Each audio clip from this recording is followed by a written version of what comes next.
Irmãos queridos, nós queremos que você medite conosco aqui na primeira carta de Paulo aos Coríntios, capítulo 11. Hoje nós vamos começar aqui já no capítulo 11. É bom a gente saber e lembrar que a carta que Paulo escreve aos Coríntios, ela é uma carta que está tratando de dezenas de problemas. A igreja de Corinto era uma igreja com potencial gigantesco, uma igreja, eu diria, que parecia que eles tinham tudo, eles não precisavam de nada, e aí é uma igreja então, muito especial, porém, uma igreja que tinha muitos problemas, muitas dificuldades, desde elas de conduta, de caráter, enfim, há muitas necessidades de aprendizado. Resultado, a gente precisa meditar nessa carta, até como como é que eu posso dizer? Aconteceu com eles. Aí a gente faz aqui, trabalha e aprende para não acontecer conosco. Não é? As coisas foram escritas para advertência nossa, para que a gente não erre como os nossos irmãos do passado erraram. Então, assim como Paulo fala para a igreja de Corinto, que olha, os nossos irmãos de Israel, eles passaram momentos difíceis e aquilo foi escrito para advertência nossa, para que a gente não cobice, não apronte, não faça as mesmas coisas que eles fizeram. A igreja de Corinto, então, é uma igreja modelo no sentido de estudo, de ensino para nós, para que a gente não faça aquilo que eles fizeram. Olha, na igreja de Corinto, a gente já viu aqui, a gente já está passando isso, os estudos estão lá na nossa página no YouTube, mas a igreja de Corinto tinha problema de relacionamento das pessoas. Uns consideravam outros muito burrinhos, outros consideravam outros muito soberbos, uns tratavam os irmãos com descaridade de toda ordem, faziam grupos, eu sou de Paulo, eu sou de Pedro, eu sou de Apolo, eu sou de Cristo. Tinha até o grupo dos espirituais. Você tinha lá imoralidade dentro da igreja, imoralidade, assim, era uma igreja que acontecia casos e mais casos de situações vexatórias. E aí Paulo cita pelo menos um, ele diz assim, olha, é tão vexatório o que ocorre de vocês, que tem um caso que nem entre os incrédulos, né? Nem os incrédulos acontece, mas acontece com vocês. Aí ele conta a história de um cara que tinha relações sexuais com a sua madrasta. E aquilo, ele fala, nem os incrédulos fazem um negócio desse. E a igreja está ensoberbecida, achando que é uma igreja espiritual maravilhosa, porém, não se arrepende, não se envergonha. E aí Paulo trata da questão de impureza na igreja, aí Paulo arrebenta, trata de como é que a igreja pode estar ensoberbecida com uma coisa dessa, quando tem tanta sujeira que precisa ser tratada e limpada, né? E assim vai. Depois Paulo trata sobre a questão de relacionamento, sobre família, casamento. Paulo vai estar respondendo essas perguntas. Depois Paulo trata da questão, e tratamos isso na semana passada, da questão de idolatria. Foge da idolatria, foge da aparência, foge dessas coisas. E aí ele trata disso, quer dizer, a igreja tinha lá aquela discussão se podia comer coisas sacrificadas a ídolos ou se não podia comer. E como é que faz? No mercado tudo é sacrificado, a cidade era uma cidade cosmopolita, religiosa, tinha de tudo, então tudo que se ia comer no mercado, poderia ter o caso de alguém que fez uma comida em homenagem, sei lá, em sacrifício de algum deus daquela época, assim como temos os daqui, né, os da nossa época. Agora, no capítulo 11, Paulo ele vai abordar vários problemas que estavam acontecendo na igreja de Corinto, de usos, de costume. Vai tratar da Santa Ceia. Havia problema dentro na participar da ceia do Senhor. Então vamos ver se a gente consegue ver quais são esses outros problemas que aconteciam dentro da igreja, para que também não aconteça no nosso meio, para que não aconteça conosco. Capítulo 11 diz assim: sede meus imitadores, como também sou de Cristo. Bom, esse versículo tem a ver com o estudo passado. De fato, diz Paulo, eu vos louvo, porque em tudo vos lembrais de mim, e retendes as tradições, assim como vô-las entreguei. Um elogio. Sou grato, eu louvo a Deus porque vocês estão retendo isso. Mas, entretanto, versículo 3, quero, entretanto, que saibais ser Cristo o cabeça de todo homem, e o homem o cabeça da mulher, e Deus o cabeça de Cristo. Todo homem que ora ou profetiza, tendo a cabeça coberta, desonra a sua própria cabeça.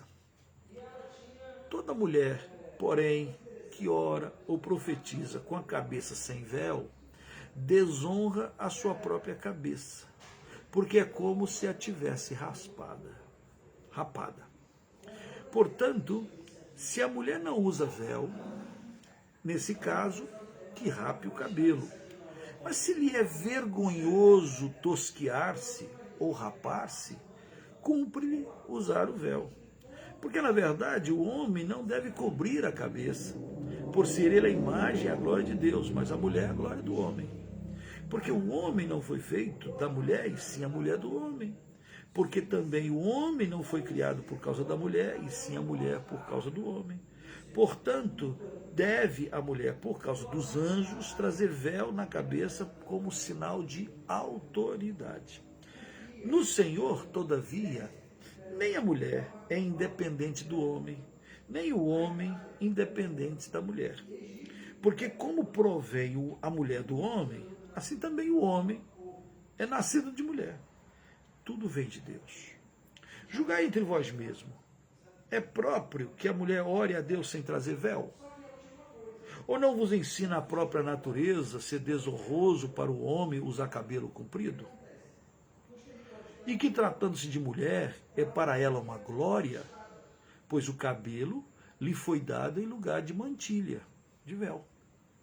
Contudo, se alguém quer ser contencioso, saiba que nós não temos tal costume, nem as igrejas de Deus. Bom, o primeiro problema que está tendo aqui na igreja, tem a ver com o relacionamento na família, o relacionamento de papel de homem e de mulher. Primeiro problema que daqui Paulo está tratando. E aí diz lá, as mulheres, alguns começaram a reclamar. A mulher está orando sem véu, não pode, só pode orar se for com véu, só pode profetizar sem véu. Então começou uma brigaria dentro da igreja, porque algumas mulheres estavam usando véu, outras não queriam usar véu. E aí isso estava criando contenda na igreja. Aí Paulo vai tratar da questão de uma briga na igreja, de uma contenda na igreja, por causa do uso no culto. Deve a mulher usar véu ou não deve usar a mulher véu? Algumas igrejas hoje tem isso, né? Tem igrejas que você vai em lugar, a pessoa está falando, é a igreja do véu? Eu sou da igreja, eu sou congregacional, né? E aí a pessoa, é a congregação, é a do véu? Quer dizer, tem igreja que é identificada até hoje por a questão do uso do véu. E diz que a mulher tem que usar o véu. Outras igrejas, a maioria, entende que o uso do véu era algo corriqueiro, algo que demonstrava princípio de submissão, sim. E aí Paulo, ele vai tratar desse assunto muito detalhado, muito, até eu diria, complicadinho para alguns, mas ele vai tratar desse assunto de uma maneira muito simples. Muito simples.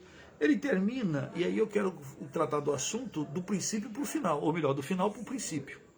O final do princípio diz o versículo 16, que é a conclusão de Paulo nessa discussão.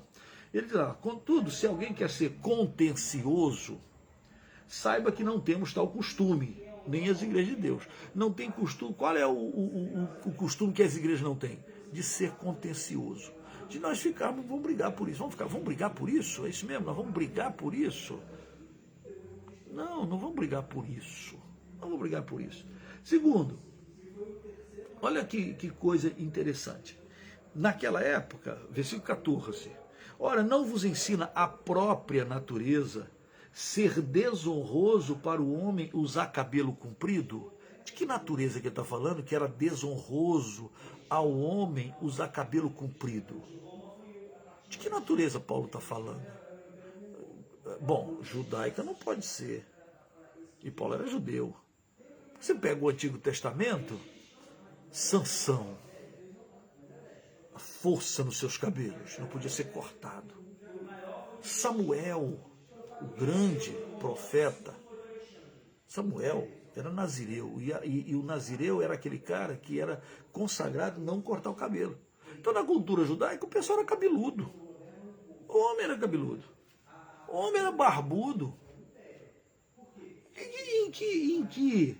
No versículo 14, em que vos ensina a própria natureza ser desonroso para o homem usar cabelo comprido? Bom, Paulo está falando, porque ele está escrevendo, não se esqueça que ele está escrevendo para uma igreja gentílica que ficava na Grécia, e a Grécia era essa cultura ocidental diferente da cultura oriental dos judeus. A Grécia, sim, o cabelinho, se você pegar todos os desenhos, pinturas de homem na época dos gregos, sempre é cabelinho curtinho, cabelinho de preferência sem barba, assim arrumadinho, todo charmosinho. Mas isso é cultura grega. E aí Paulo está dizendo, não vos ensina a própria natureza a ser desonroso para o homem usar cabelo comprido? Bom, se ele está perguntando isso para um judeu, vai dizer, não é desonroso o homem usar cabelo comprido. Não é. Senão seria desonroso para Samuel, seria desonroso para todos os nazireus, seria desonroso para Saulo. Enfim.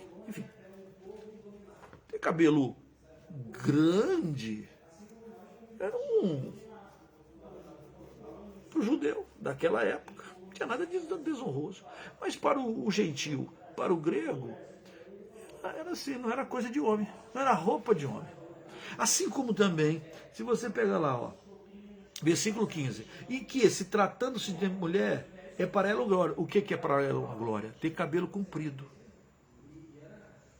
Pois o cabelo comprido, o cabelo, foi dado em lugar de mantilha, foi em lugar do véu.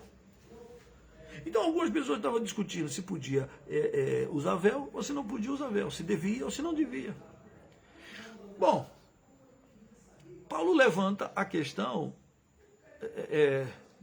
irmãos, a gente vai ficar brigando por isso. Nessa cultura, a natureza não ensina a natureza, tá, na natureza de vocês, a cultura de vocês, que para o homem é desonroso ter cabelo comprido, mas é honroso para a mulher. Assim como naquela cultura, uma mulher que cortava o cabelo, uma mulher naquela cultura que cortasse o cabelo, ela era tida como sendo uma mulher da vida, isto é, uma prostituta. Uma mulher de cabelo cortadinho, baixinho, quase careca, rapado. Era uma mulher que não tinha muito tempo, era uma marca de uma mulher da vida. E uma mulher, isso era desonroso para uma mulher cristã. E aí Paulo está falando sobre isso e está dizendo assim, olha, ele faz esse contraponto. Julgar entre vós mesmos, é próprio da mulher, ore a Deus sem trazer véu. Julgar entre vós mesmos. Por que vocês estão brigando com isso?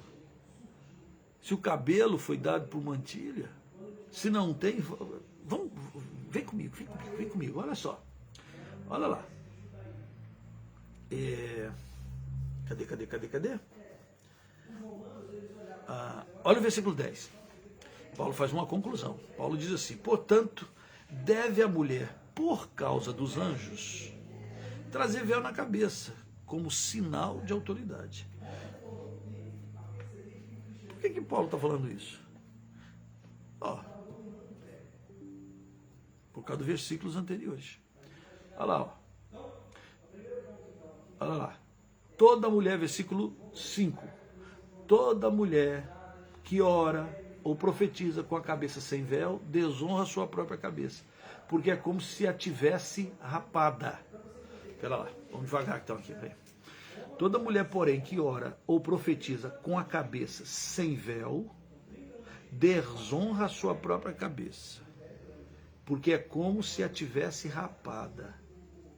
Porque se a mulher não usa véu, se ela não usa véu, nesse caso, rape o cabelo. Mas se lhe é vergonhoso tosquiar-se, cortar baixinho, ou rapar-se, cumpre-lhe usar véu.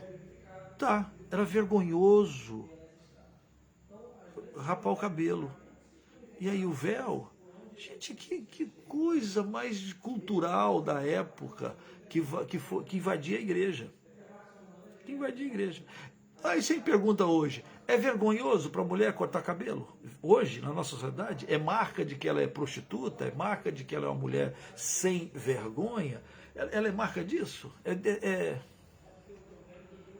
Alguém acha que a mulher, hoje, que é o dia da mulher, a mulher se torna menos mulher, menos importante, porque ela corta cabelo baixinho? Bom, naquela época, sim. Era uma marca.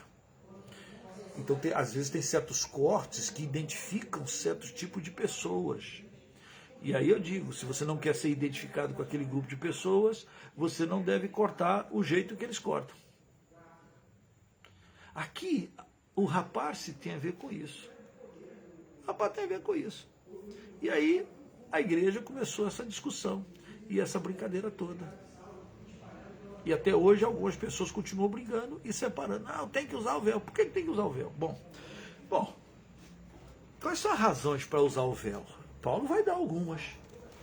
Porque Paulo tem que estar preocupado com o seguinte: usar o véu aí é sinônimo de que você não quer andar debaixo da liderança do seu esposo? É um processo de rebeldia? Porque se for, a coisa está errada. E aí ele começa dizendo isso, que Cristo, saibais ser Cristo, cabeça de todo homem, e o homem, o cabeça da mulher, e depois a cabeça, e Deus, a cabeça de Cristo. Todo homem que ora ou profetiza tendo a cabeça coberta, desonra a sua própria cabeça. Por quê? Porque é uma cultura, você está velando isso.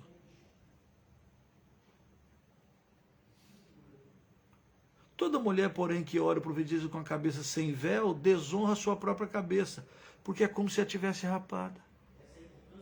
Por quê? Em que lugar isso? Como é que se dá isso? Interessante como certos usos vão entrando na igreja e vão querendo quebrar as coisas. Aqui me parece, então, que esse uso de véu na igreja estava entrando junto com outras coisas, que é a quebra da autoridade espiritual.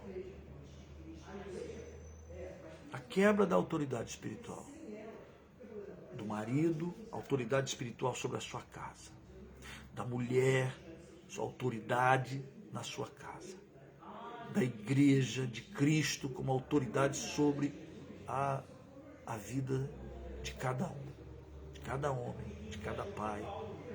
E de repente aquilo entra como se fosse um prenúncio de quebra. Ou como se aquilo demonstrasse humildade ou não. Só que o que acontece é que a igreja começou a ter briga por causa disso. Começaram a ter contendas. E aí Paulo coloca um monte de coisas da natureza, isto é, daquela cultura local, coisas daquela cultura local, para o pessoal entender, gente, para de brigar com isso. Não, a natureza, que natureza? A natureza daquele povo grego, daquela cultura grega, em que o cabelo comprido do homem era desonroso para o homem. Bom, isso na cultura, volto a dizer, isso naquela cultura grega. Na cultura hebraica, não. Na cultura oriental, não. Em alguns lugares do Ocidente, sim. Em outros lugares, não. Eu trabalhei numa igreja que algumas pessoas achavam que crente não usa barba. Crente não usa barba, porque isso não é coisa de crente. Eu peguei, gente, por que isso não é coisa de crente? A Bíblia fala dos barbudos, a Bíblia fala da barba de Arão. Todo o povo de Israel era barbudinho. Jesus provavelmente tinha barba. Por que hoje, 2000 anos depois, barba não é coisa de crente? Porque de alguma forma a cultura de certo ambiente passou a barba representar algumas coisas que ofendiam o caráter e os princípios cristãos. Aqui é a mesma coisa. Uma mulher que tosquiava, que cortava o cabelo e que era uma mulher indecente. Né? Era uma cultura. Olha, uma mulher de cabelo comprido, naquela cultura, era uma mulher decente.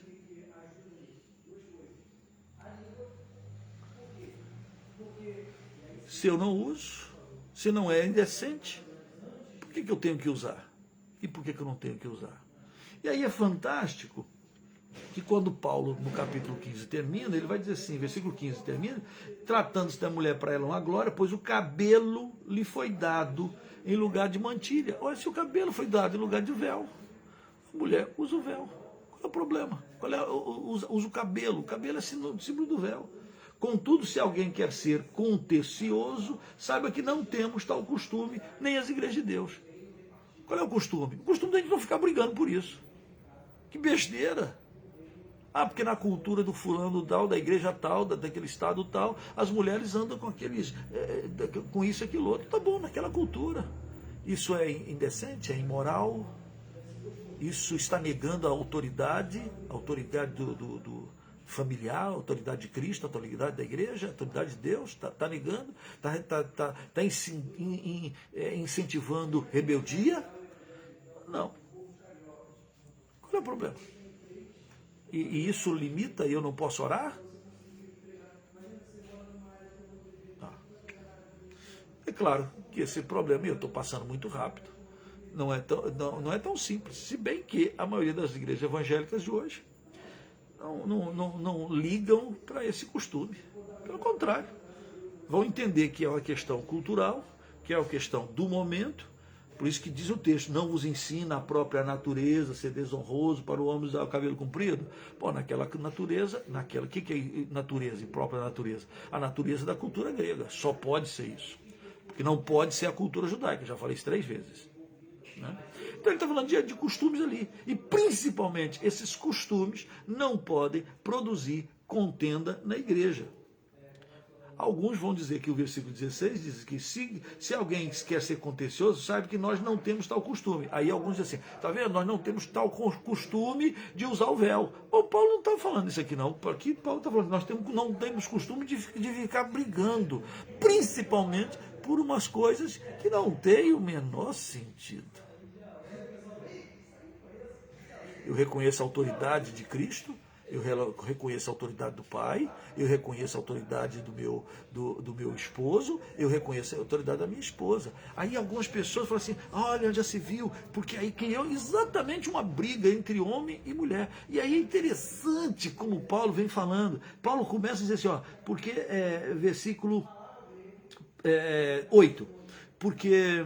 Ele fala, no 7, finalzinho, mas a mulher é a glória do homem, porque o homem não foi feito da mulher, e sim a mulher do homem, porque também o homem não foi criado por causa da mulher, e sim a mulher por causa do homem. Então ele satisfaz aquele grupo bastante machista, e que diz, não, já se viu, a mulher é dependente, porque o homem foi criado, e Paulo diz, é verdade, o homem foi criado, a mulher foi criada, uma parte do homem, foi tirado um pedaço lá, e Deus criou. Que beleza, aperfeiçoada, a mulher foi aperfeiçoada, né? Tal. Só que aí Paulo no versículo 10, ele diz, portanto, deve a mulher, por causa dos anjos, trazer véu na cabeça como sinal de autoridade. Quer dizer, eu reconheço, meu marido tem autoridade. Joia, os anjos entendem. Aí ele diz, versículo 11, no Senhor, todavia,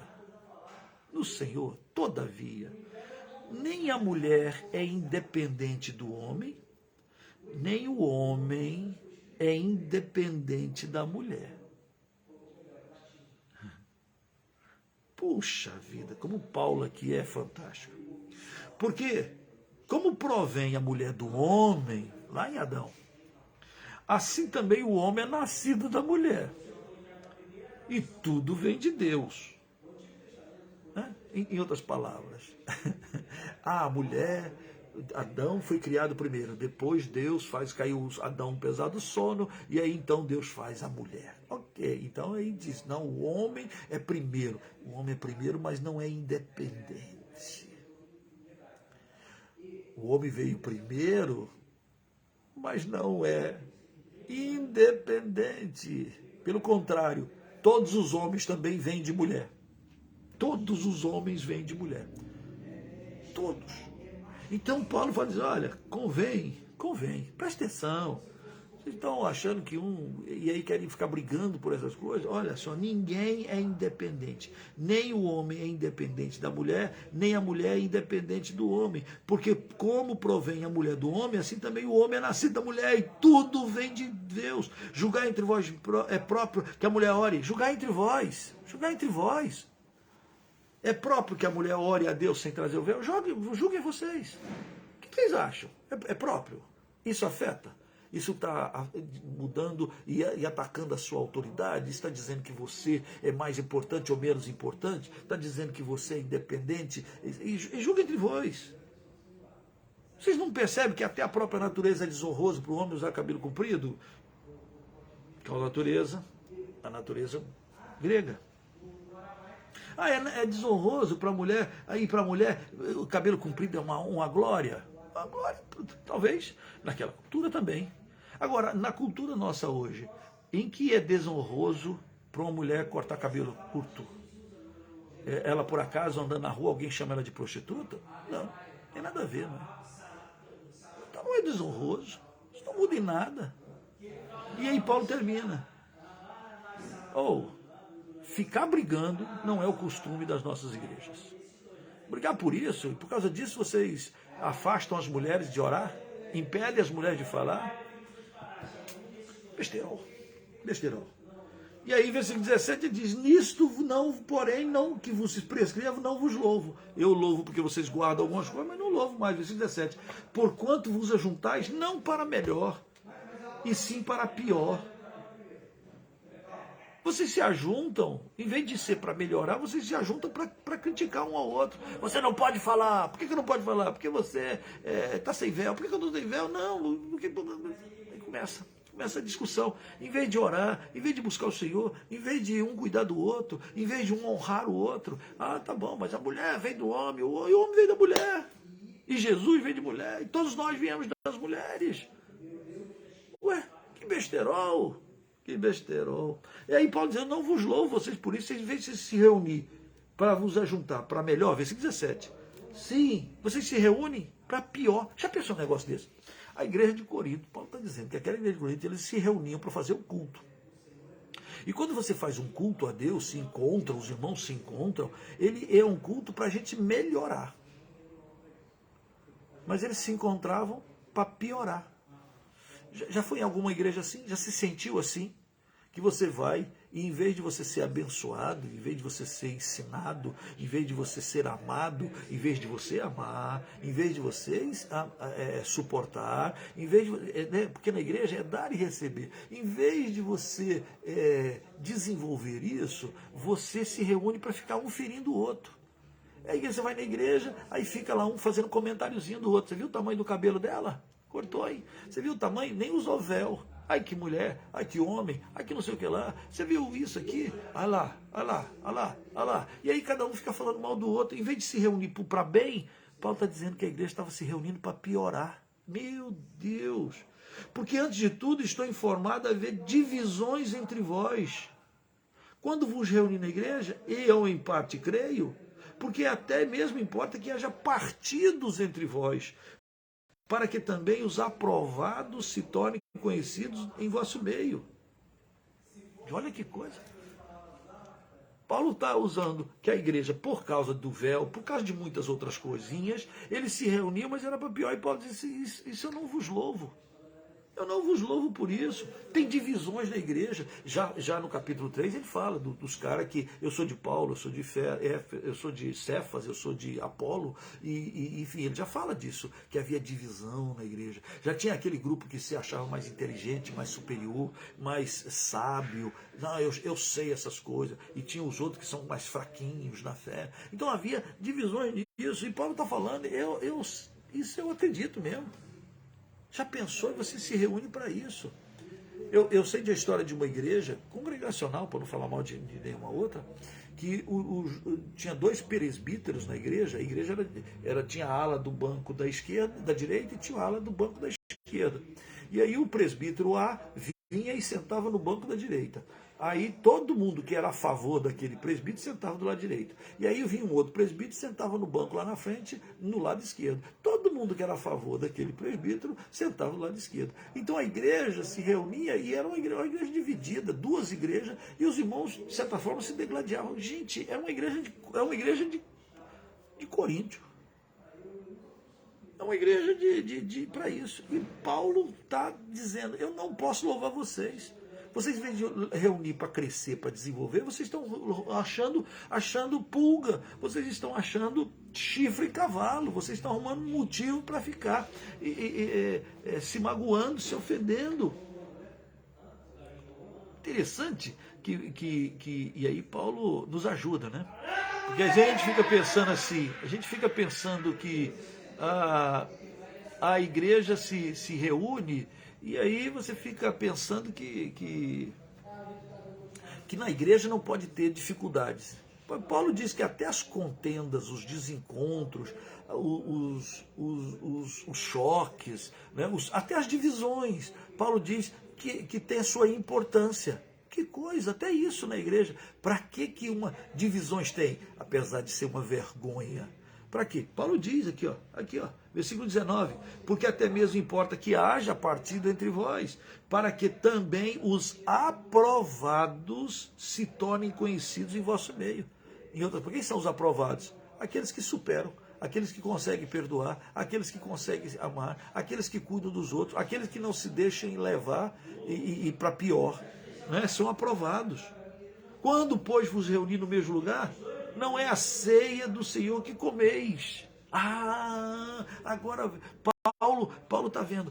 Tem problema de questão do véu, que alguns oravam com o cabelo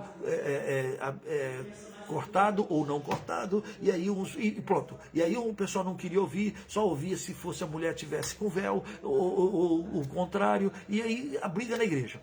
E aí depois eles vinham para a Santa Ceia. Gente, a igreja tinha seríssimos problemas. E aí Paulo está falando isso, vocês se reúnem no mesmo lugar? Não é a ceia do Senhor que comeis. O que é isso, pastor? Nós fazemos a Santa Ceia. Não. Agora, naquela época, Santa Ceia não era como nós fazemos hoje, isto é, hoje, até por causa, eu acho, da igreja de Corinto, a gente tem o quê? Um cálicezinho de suco de uva, na maioria, porque algumas pessoas acham que a gente não bebe, então tem que ser suco de uva. Né? E porque aí fala, porque não tem álcool, mas eu quero dizer para você que na vida de Jesus o vinho sempre foi vinho. Suco de uva é uma coisa que foi inventada 600 mil anos depois, é coisa muito mais na frente. Na época de Jesus, vinho é vinho, desde Noé, quando ele planta o vinho, a uva e faz o vinho e ficou bêbado, todo vinho fermentado ele é alcoolizado. Se você bebe muito, você se embriaga. Se você bebe pouco, você se controla. Não vos encheis de vinho, não vos embriagueis, onde há contenda. Então o vinho é para você se controlar, não é para ficar bebendo, ok. Mas o vinho, nós tomamos um cálicezinho, suquinho de uva, e esse cálicezinho vem com um pedacinho de pão, né? Não é assim que a gente faz a Santa Ceia? Hoje é assim. Mas na época em Corinto, eles faziam um negócio diferenciado, né? Alguns vão chamar isso da festa do amor, né? O que eles faziam? Eles faziam um banquete. Vamos fazer a ceia do Senhor? Vamos. Como é que vai ser a ceia do Senhor? Vamos fazer uma comelança. Era uma comelança. Olha, tanto é que, olha só, o versículo de número 21. Porque ao comerdes, cada um toma mente a sua própria ceia, e há quem tenha fome, a paz que há também quem se embriague. Cara, eles faziam uma celebração assim, vamos dizer assim, diferente. Eles traziam comida, eles faziam um grande banquete, e então a ideia era meio festa do amor, só que de amor não tinha nada. E aí Paulo começa a criticar. Ah, que legal, qual é o problema de você fazer um banquete, todo mundo se reunir e celebrar essa santa comunhão?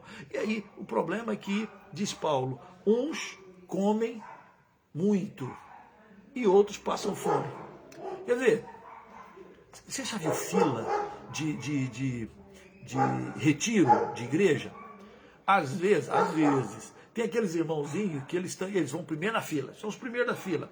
E aí eles porque crente come pra caramba, né? Alguns comem mais do que devia, são glutões, né? Aí faz aquele pratinho farto.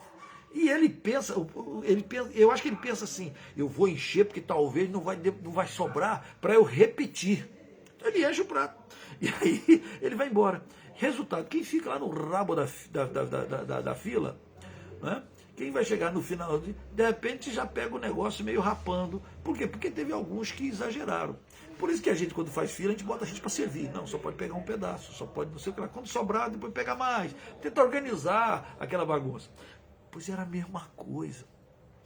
Tinha gente que chegava e, deixa eu pegar pra mim, pegava, enchia o pratão dele, ia lá, deixa eu comer logo, e ó, comia. Era uma sede de comunhão, uma sede de preocupar com o outro. E um comia, e Paulo diz, ó, tem gente aqui, ó, vocês se reúnem, e uns, ó, come antes do outro, antecipadamente. Depois os outros passam fome. E o pior, não é um cálicezinho de vinho que você toma. Não, tem gente que na Santa Ceia, embriaga-se, fica bêbado. Oh, aleluia, glória a Deus, aleluia, festa boa, pastor, festa muito boa. A igreja de Corinto, a Santa Ceia era bem diferente da nossa, que é econômicazinha, né? Mais econômica da igreja católica, que só o padre bebe, né? Os outros ficam com aquele troço seco na boca. Eu nunca entendi porque que a igreja católica é tão avarenta que só o padre bebe e não os outros irmãos, que só não entendo porque que o padre bebe o vinho e os outros que come fica com aquele troço seco na boca, que você não pode morder. Tão esquisito. A igreja evangélica, pelo menos, não, todo mundo participa, né? Comei, bebei, dele todos, fazer isso em memória de mim, né? E vamos que vamos. O princípio estava sendo esquecido da Santa Ceia naquela igreja. Você faz uma festa, um jantar, sei lá. E aí tem aqueles que chegam na frente e comem que nem doido. Que falta de educação, que falta de amor, que falta de cristianismo. Não, a gente tem que aprender. Peraí. Vamos educadamente servir, vamos cada um preferir o cuidado do outro. Paulo está dando essa bronca. Versículo 21. Porque ao comerdes, cada um toma antecipadamente a sua própria ceia, e há quem tenha fome, ao passo que há também quem se embriague. Não tendes, porventura, casas onde comer e beber? Quer dizer que vocês menosprezam a igreja de Deus e envergonhais os que nada têm? Olha, ainda tem a questão dos mais ricos e dos pobrinhos. Todo mundo vai para a igreja, porque é a festa da comunhão. Aí aqueles que têm bala na agulha, que faz aí o farnel, eles comem e se lambuzam e se banqueteiam. E os coitadinhos que são mais carentes, eles passam fome. Paulo vai dizer assim, vocês ficam envergonhando os que nada tendes. Que vos direi? Louvar-vos-ei? Nisto, certamente, não vos louvo. Então, era uma igreja que tinha problemas, arrumava querelas para ficar discutindo. Questões para arrumar problemas e fazer contendas. Para fazer separação entre aqueles que têm posses e os que não têm posses.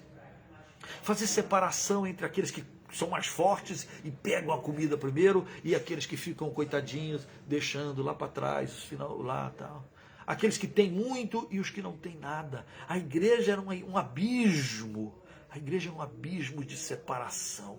E Paulo diz, que vergonha, eu não vos louvo por isso. Isso não é festa do amor, vocês parem, consertem.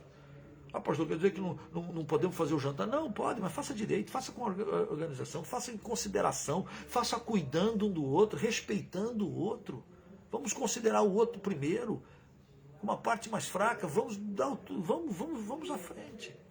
E aí Paulo, do versículo 23 até o versículo 31, 34, né, até o final, ele vai orientar como deve ser celebrada a ceia do Senhor. É um texto que a gente lê em quase todos os cultos de Santa Ceia. E aí Paulo vem falando, olha, porque eu recebi do Senhor o que também vos entreguei. Que o Senhor Jesus, na noite que foi traído, vocês estão esquecendo, vocês estão fazendo banquete aí e atropelando os irmãos.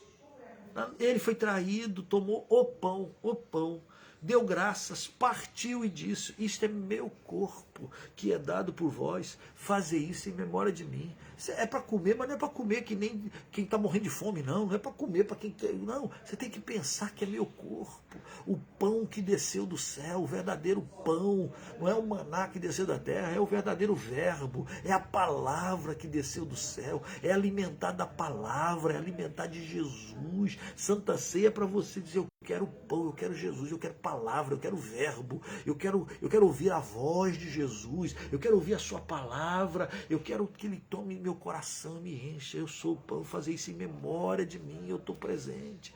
E por semelhante modo, depois de haver ceado, tomou também o cálice, dizendo, este cálice é a nova aliança no meu sangue, fazer isso todas as vezes que o beberdes, em memória de mim. Aquele vinho, cor de sangue, aquilo é para você lembrar, alguém derramou a sua vida, nós fomos comprados, disse Pedro, com o precioso sangue do Cordeiro, e ele fez uma aliança, ele fez um pacto com você e comigo, ele diz, eu sou teu e você é meu, eu dei a vida por você, então faça isso, traga à memória o sacrifício de Jesus, traga à memória o seu amor, traga à memória, faça isso todas as vezes que beberes.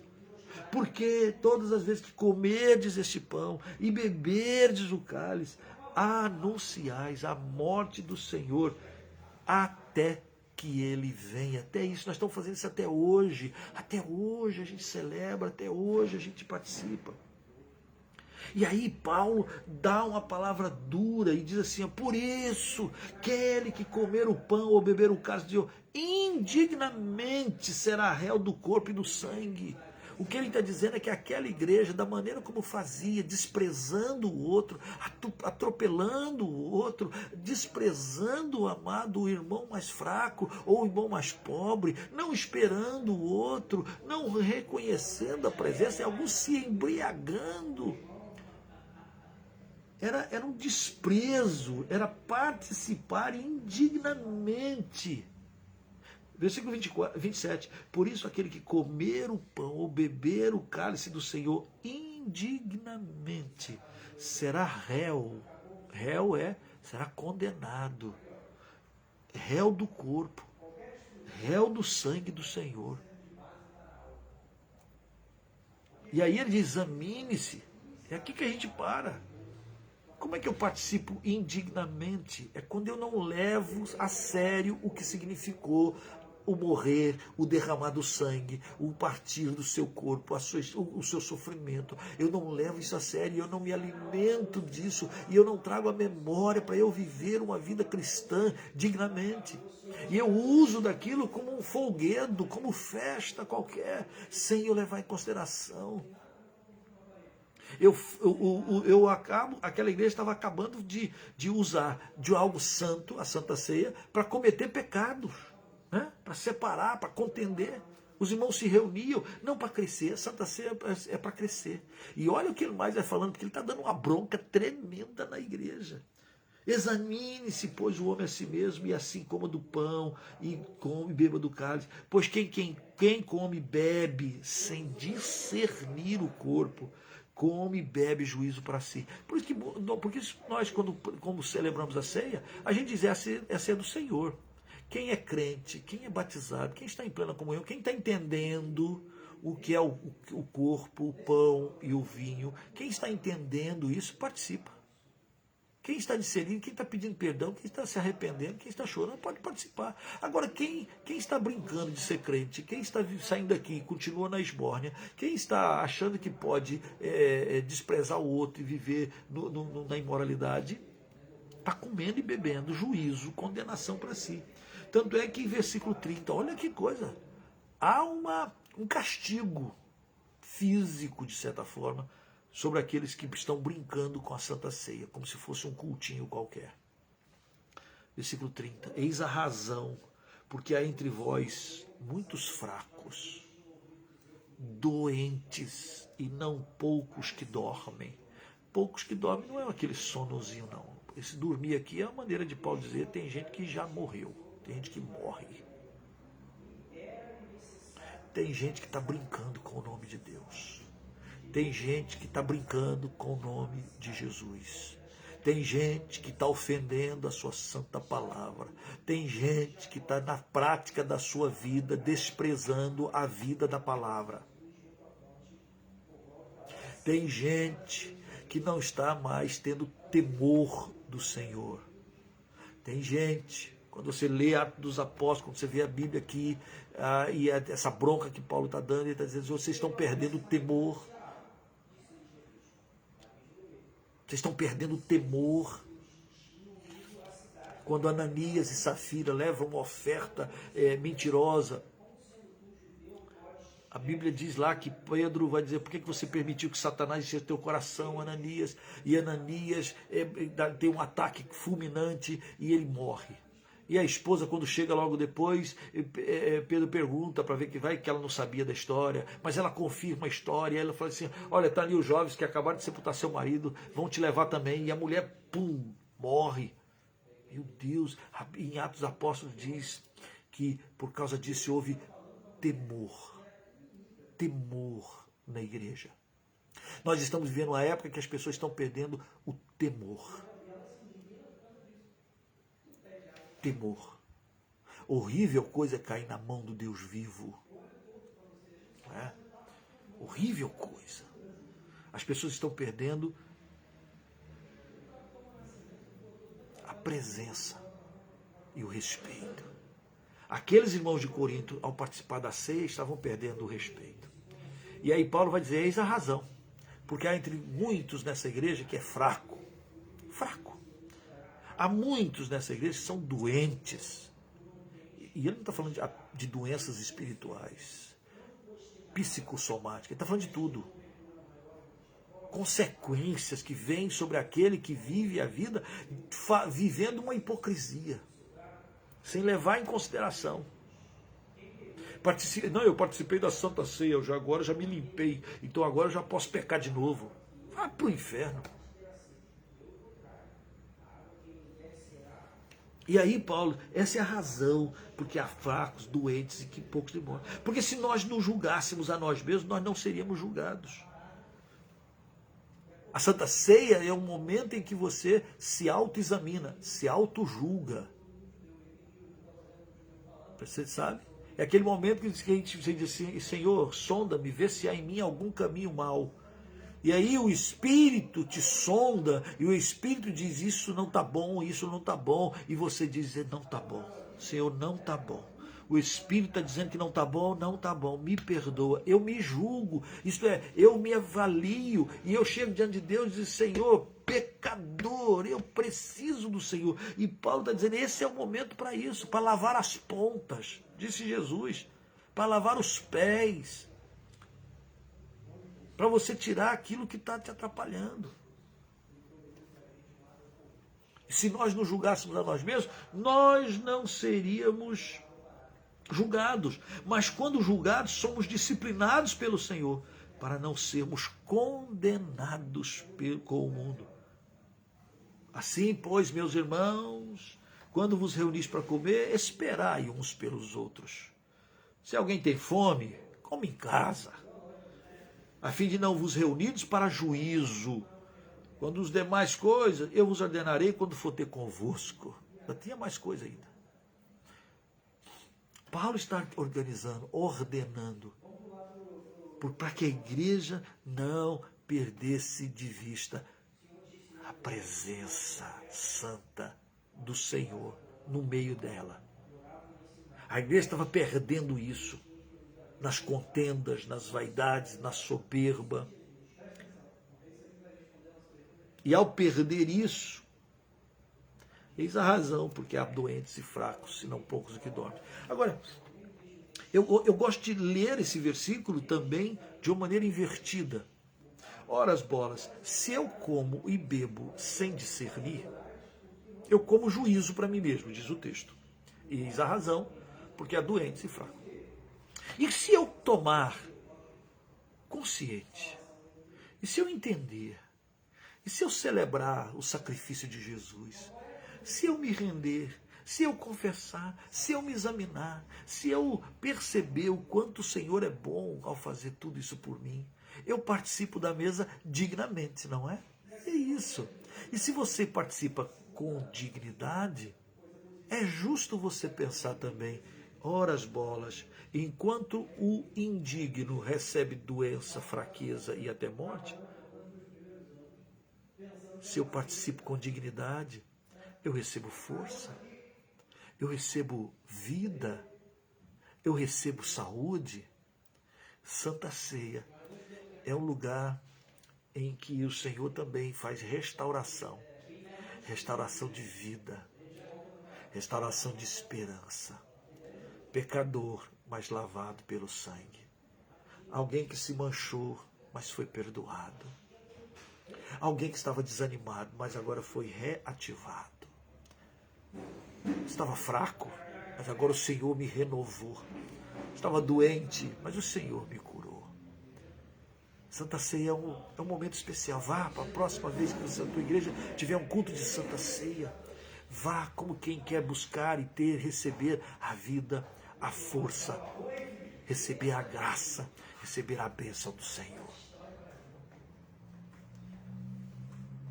Porque o que vale, o que conta, é se eu estou levando o corpo de Cristo, o plano de Cristo, o amor de Deus, a sério. A igreja de Corinto tinha vários problemas. Tinha irmãos que se contendiam. Eu já ouvi muitas pessoas, não vou mais na igreja não, porque lá na igreja tem problema. Claro que tem problema. Toda igreja tem problema. Que bom. Que bom. Paulo falou aqui. Eu até creio que haja divisões, e é até bom que esteja, porque aí os aprovados vão aparecer. Então você fala assim, eu não vou mais na igreja? Eu diria, você não é aprovado, você é reprovado. Você precisa estar no meio do corpo, o corpo às vezes está ferido, o corpo está aflito, o corpo está magoado, o corpo está... Para quê? Para você se levantar e dizer, gente, vamos fazer diferente. Vale a pena servir ao Senhor Jesus, vale a pena andar com Jesus, vale a pena caminhar com o Senhor. Nós não temos o costume de ser contenciosos, de sair brigando uns com os outros. Nós não temos costumes de participar da ceia do Senhor sem esperar o outro, sem respeitar o outro, sem amar o outro. Não, nós temos que nos reunir para ir em memória, para lembrar e para viver. Veja, aqui tem dois problemas que Paulo trata na igreja de Corinto, que eu espero que também nós tratemos e vivamos de forma maravilhosa e de forma digna. Participe da ceia do Senhor. Não fique de fora mais não. Não, pastor, faz muito tempo que eu não participo. Vá para a igreja. Ache a igreja perto de você e participe. Volte para o corpo. Volte para o corpo. Volte para o corpo. Senhor, nosso Deus e Pai, ó Deus, ajuda-nos a ir lendo e aprendendo com esses momentos que a igreja de Corinto passou. E ajuda-nos a não precisar passar por eles. Que não haja motivos e razões para a gente ficar contendendo, brigando, discutindo por coisas tão pequenas, Nenhuma ideia maior vale mais do que uma vida. A gente não pode destruir o outro por causa de algumas, ideias.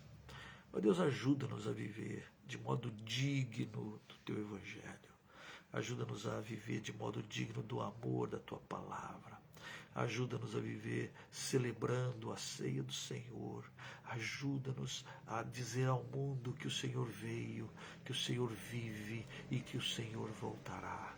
Ó Deus, ajuda-nos a darmos testemunho. Tu, Senhor, é em memória do Senhor até que o Senhor venha. Ah, Pai, ajuda-nos a demonstrar ao mundo o quanto o Senhor é bom. Então, Senhor, nós pedimos que o Senhor estenda a Tua mão sobre nós, por amor da Tua bondade e da Tua misericórdia. Ajuda-nos em tudo, em nome de Jesus. Amém. Amém. Amém. Irmãos, que Deus te abençoe, que Deus te fortaleça. E ore por nós. Nós estamos na batida aqui do seminário. Isso tem sido muito bom, muito pesado. Então eu quero contar com as suas orações. Até para a gente continuar nas nossas quartas-feiras, né? Meditando e estudando. Se isso é bom para você, depois você me deixa aí um alô. Olha, eu quero que continue, eu quero que continue. A gente dá um jeito. E toda quarta-feira a gente continua se encontrando. Tá bem? Na semana que vem, se Deus nos der coragem e força, nós vamos começar a estudar acerca dos dons espirituais. Vamos falar sobre todos os dons. Vamos falar sobre dom de língua, batismo com o Espírito Santo. Vamos falar sobre... E isso causava briga na igreja, né, de Corinto. E causa hoje também muita encrenca ainda. Já causou mais, hoje causa menos. Mas a gente vai discutir, vai ver o que a Bíblia fala sobre essa questão dos dons. Começamos a partir da quarta-feira que vem. Tá bem? Então ore por nós, que Deus te abençoe. Beijo no coração. Até a próxima quarta-feira.